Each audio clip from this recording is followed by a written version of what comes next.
What's up guys, welcome back to my channel. If you're new here, hello, welcome. My name is Ira and we do project management and lifestyle on this channel.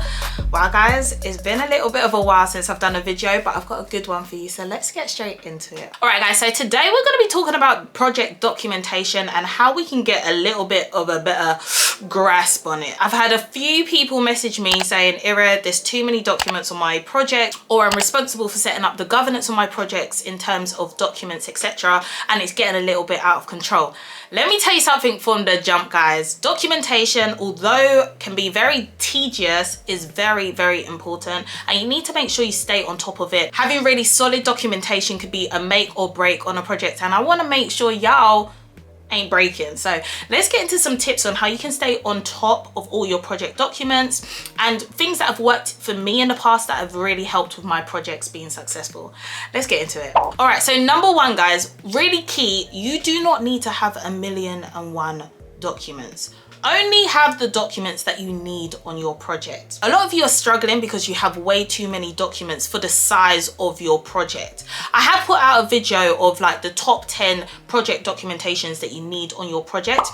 So yeah, feel free to go check out that video because those are the most common project documents that you will come across. However, depending on the size and complexity of your project, you may not need all of them. So why are you struggling to get all of them in place?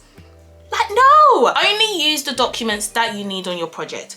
There will be ones that across the board you always need, such as your project budget, your RAID log, and also I would say your schedule. No matter what project you're on, if you ain't got one of those, yeah, you ain't doing too good. Make sure you go and get some of that right now. However, there are other documents that people ask me about that I don't even use, such as, for example, a communications plan. I personally don't think a communications plan is needed on every single project. A communications plan basically just says who you're going to communicate with on certain aspects of the project and who needs to be on board and how frequently you're going to communicate with them. I don't need a document to say that. If you're working with like multiple stakeholders from different areas around the world, perhaps it will be good for alignment, but it's not always needed. Especially if you're delivering agile projects, one of the principles in the Agile Manifesto is to prioritize working software over documents. And this is not to say that documents aren't needed. You need documents if you're doing agile. Like, don't do that. Don't do that. That's not what I said. All I am saying is it's more important to get things in place than to just bog yourself down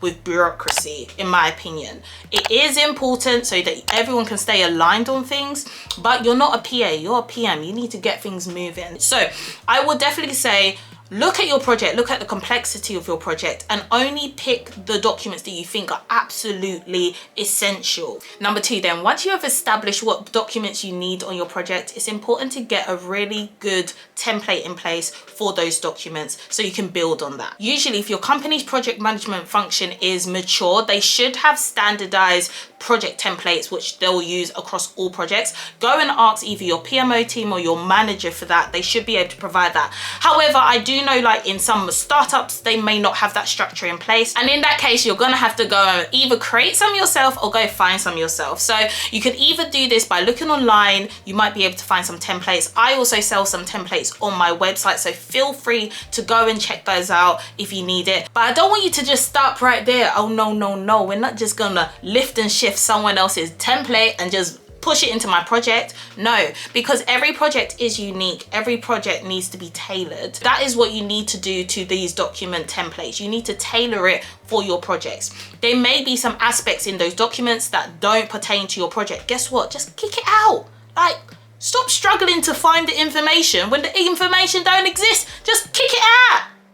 Just kick it. You don't need it. So just remove it.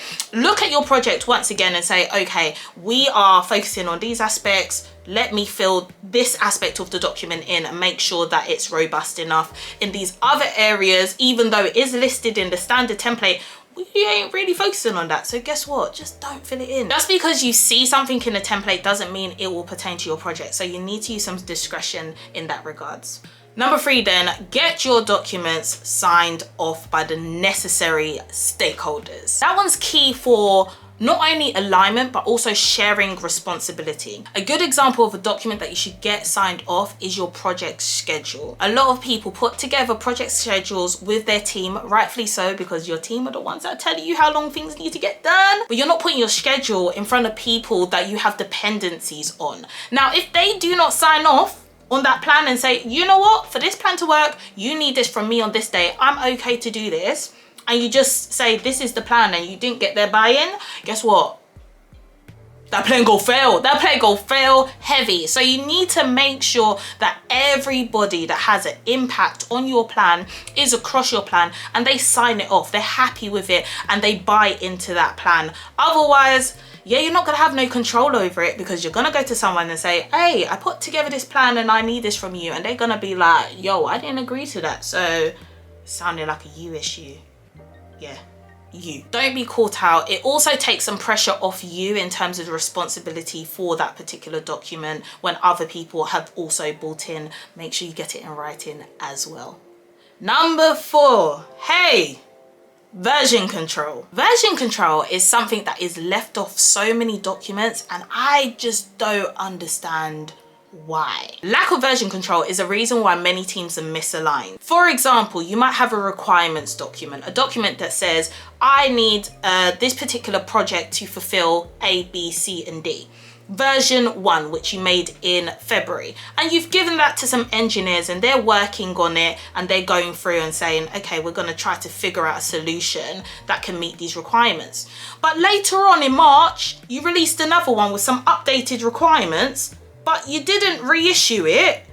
So, and neither did you say, oh, okay, this is now version 2. So it's just uploaded somewhere. You've assumed that other people have picked it up, but they're working from version 1. Guess what? When they come back with that solution, yeah, it ain't gonna have those updated requirements in it. Don't let it be you. That's how you get solutions at the end that don't meet the requirements at the beginning, because there was no version control and there was no sharing of those updated versions either. When you make any update to any critical document, ensure that you are versioning it. So if it's gone from a version 1, now you want to do a version 2, that's fine. Do a version 2, but reissue it. Let people know, by the way, this document has changed. We are all working from this version 2 now, not version 1. It's so key so you don't have people working from different documents, and obviously at the end you're going to be getting different results from these people. Next up is to have a central repository for all of your documents. But here is the key, guys. Ensure that you manage the edit rights.